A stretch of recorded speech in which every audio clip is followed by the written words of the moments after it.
Well, good morning, everybody.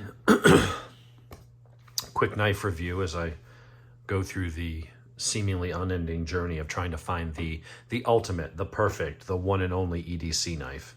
It just doesn't exist, but we're getting close in some ways. So going to compare this one to some of the other ones that I've tried and go over the benefits, the pros and cons of it.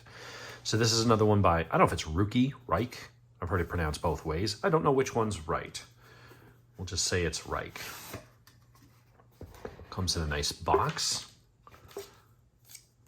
Tag, warranty card, silica gel in case you get hungry. Oh, no, wait, it says don't eat. Don't eat that one. Not sure how many people buy knives and need to be told, don't eat what comes in the packaging with your new knife. It's a crazy world we live in where people have to make that disclaimers, but hey, it is what it is. Frankly, I think it would be good to just leave it alone and let Mother Nature sort itself out and clean the gene pool on its own. So what do we got? Well, this is the LD41. Now, if you remember, I have done a review of a Ruike. It was the fluorescent yellow one, which, quick side story, watching people dyeing the G10 on like bug outs and other things to change the color. So I was like, oh, you know, that fluorescent yellow, I didn't like it. So I was like, well, maybe I could just dye these. So I got RIT dye, used the whole bottle in a pot of boiling water with some vinegar. It said leave it in there for 20 minutes. I left it in there for 4 hours and it wouldn't dye it. So I don't know that this is actually G10, or it could be sealed with something. I'm not sure. But unlike the bug out series, which and other knives that have G10 scales that are very easy to dye, I couldn't dye that one. It just made it look dirty and dingy. So that was sort of a failed experiment. The other thing about it was that thing was really big and heavy. And I'd have it out here, except I forgot it. It's out. Actually, that's the one I carry in my truck, threw it in the glove box, because it's got the rescue tool and some stuff in it. But for that, it was so big and heavy, but it didn't have actually a lot of good tools on it. It had like the can opener, bottle opener, saw, a blade, Phillips head, but then, you know, it had like the giant seatbelt cutter and a carabiner and just some things that I was like, well, you know what? It doesn't really provide, for the amount of size and heft of it, it didn't have that many usable tools that I could justify something that big and that size. So I looked at the LD41 and finally picked up one of those. So, you know, what I've been carrying most lately is this guy right here. I love the quality of the A-Lock series. It's just, they're beefier blades. Everything feels stronger. The strings are stronger. The handles and the scales are nicer and tougher. It just has more weight to it. It just feels like a more premium knife. The liners in there, I mean, they look like steel on this, whereas they're clearly aluminum. Well, maybe actually that one's steel because that one, the spacer's actually a liner lock. But when you look at others, you can see that that's clearly aluminum there. So I have a feeling these ones are steel.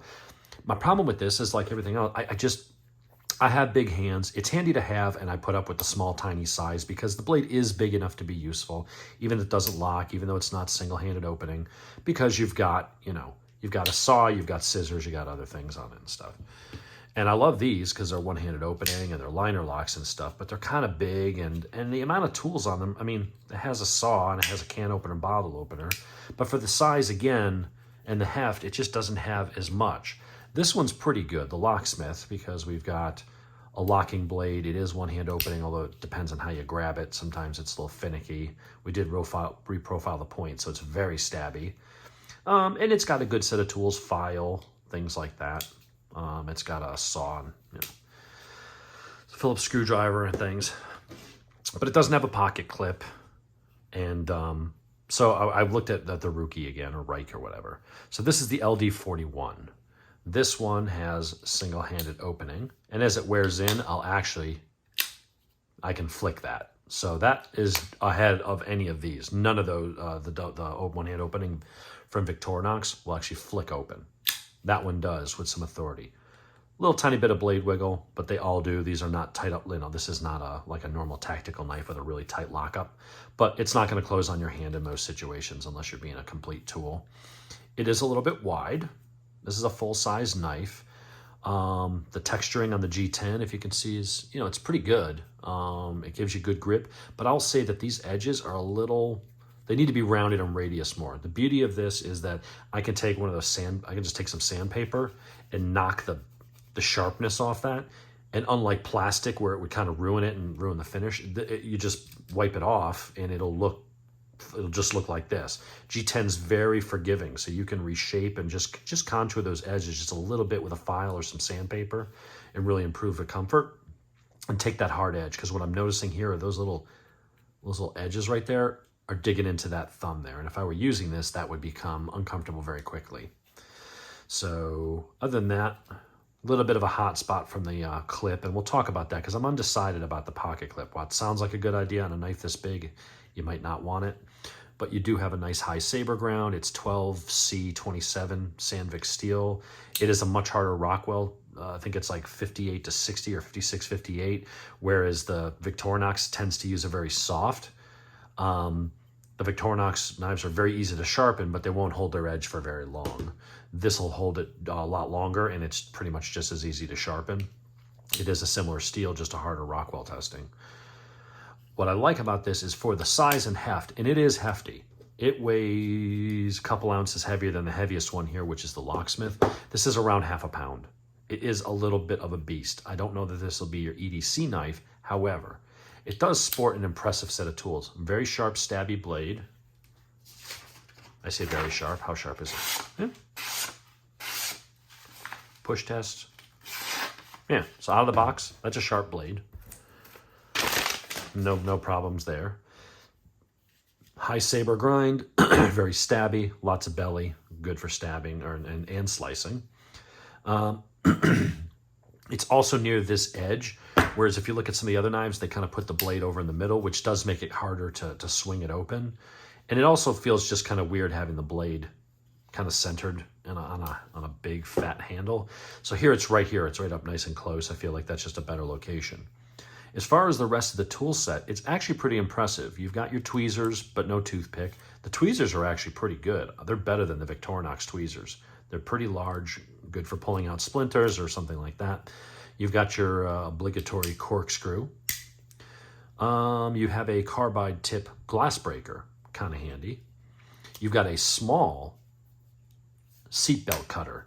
Now, some people don't like it because they say, well, this is also supposed to be a small screwdriver, and having it at that angle, it might close it on your hand. I'm not using that as a screwdriver, but I do like how that kind of hooks, almost like a little karambity, but you could very easily hook and cut seatbelt, paracord, things like that. It just naturally, that angle just pulls right into those serrations, so I think that's actually pretty good. You have a bottle opener, wire strippers, wire benders. I got some other things, who knows if you ever use those, with a screwdriver. There is no can opener on this one. However, what you do get is some actually really useful tools. One of which is a pair of pliers. Uses spring right here, nice big heavy duty spring, which in some ways I think may be a little more robust and last longer than my A-Locks, which has this. And I know that you can replace, but that's just kind of a flimsy little spring, doesn't provide a whole bunch of pushback. And at some point, that'll probably either wear out or snap. Here you've got this big spring bar. And the pliers, the teeth in there are pretty decent. I mean, it's got some good grip. It's fairly thick. If you had to grab a small nut or something, or grab, whatever you need pliers for, taking a hook out of a fish's mouth or something, that'll actually work. They're pretty decent.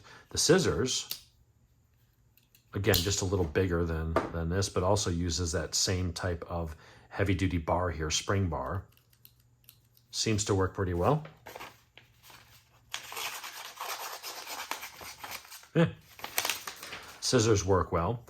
The other tools that I like, get these out of the way, are here, and you just flip them up one at a time. Your Phillips screwdriver, and then your awl. This awl is wicked sharp. What I like about it is that, unlike some of the Victorinox where you've got the awl on the backside and that limits where you can use it, this will have it on the end. You can use it like a screwdriver. It's longer. You can get it into tighter spaces and things. The only downside of these is that you can't get to these unless you open the larger tool. These slide in under. So in this case, for the awl, it's underneath the scissors. This with the Phillips screwdriver, it's underneath the pliers. So there's extra movements to get to the tools, but they do have them. And again, I like having the Phillips screwdriver here because it really works more like a screwdriver as opposed to going to, I gotta find one that even has it.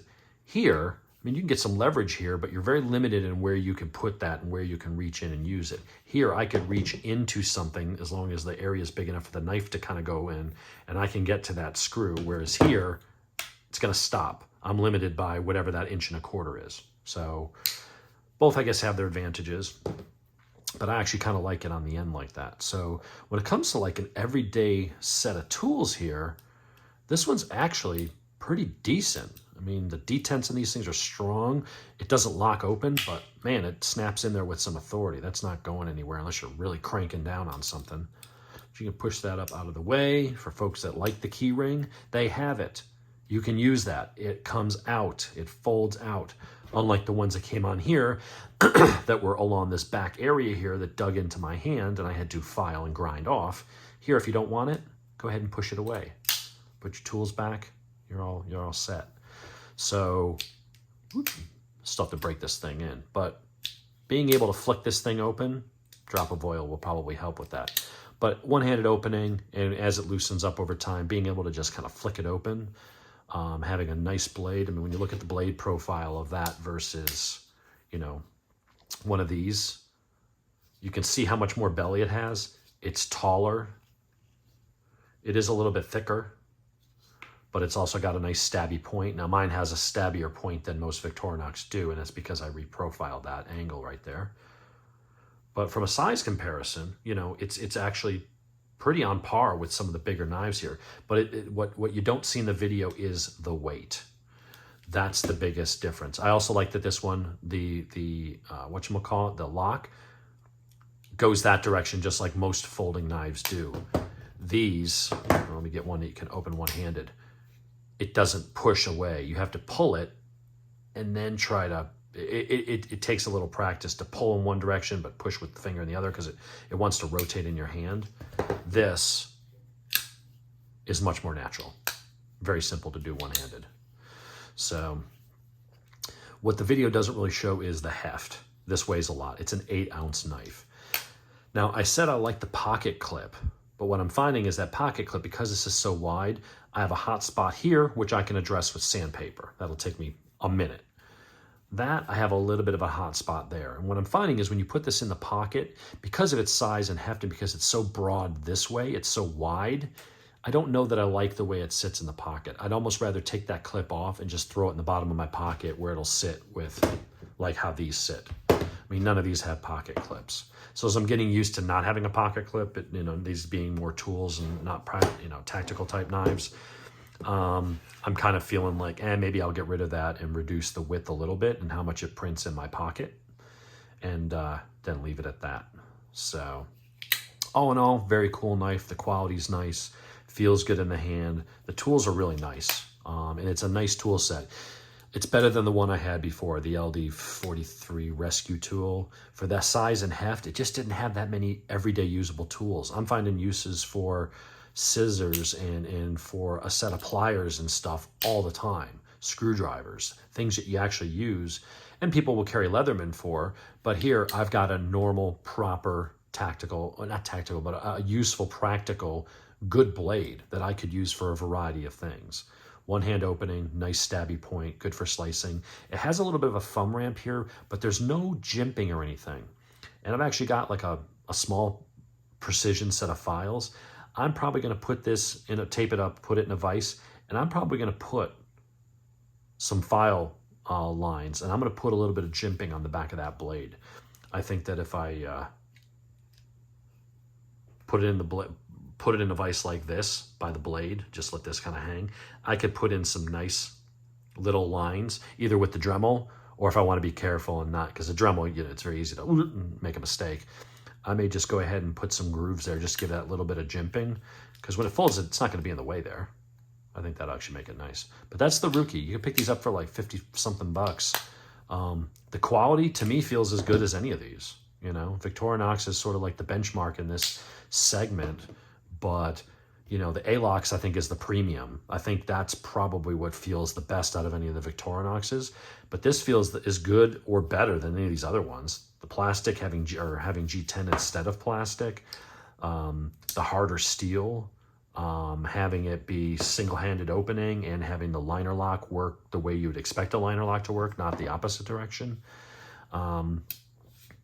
All around, this is a good tool. So give the Ruike, give the Ruike. This is the LD41B. But it's a pretty nice knife. Comes in a nice package and stuff like that, instead of just a little, you know, you buy a Victorinox and it just comes in a little throwaway cardboard box. This actually comes more like it's, you know, like a cell phone. So it's kind of cool. But there you have it. I would give them a look. If you're looking for that larger tool and you don't mind the extra weight, that's a really nice set of tools you can carry around with you pretty much every day and be prepared for whatever adventures life throws at you.